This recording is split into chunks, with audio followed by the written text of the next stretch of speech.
দীর্ঘ ৪ বছর পর জাতীয় দলে ফিরে নির্বাচকদের আস্থার প্রতিদান দিতে চান অলরাউন্ডার মোসাদ্দেক হোসেন সৈকত।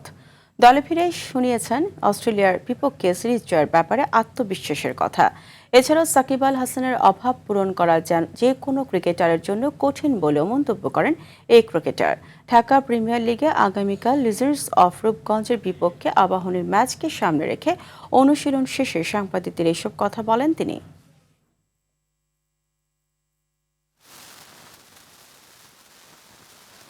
যে সুমন ভাই কালকে খুব ভালোভাবে ক্লিয়ার করেছে যে আসলে আমার রোলটা কি হবে।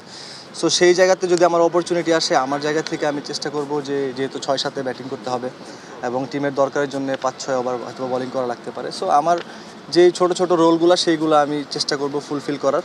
কারণ এখানে যারা ৬-৭-এ ব্যাটিং করে, মানে আমার কাছে মনে হয় না তাদের স্ট্যাটস থেকে শুরু করে অনেক লম্বা কোনো কিছু থাকে। সো সেই ক্ষেত্রে আমার কাছে মনে হয় যে এখানে ইম্প্যাক্টটাই খুব বেশি ইম্পর্টেন্ট। সো আমি সেটা চেষ্টা করব যে যদি আমার অপরচুনিটি আসে আমি সেই ইম্প্যাক্টটা রাখার চেষ্টা করব।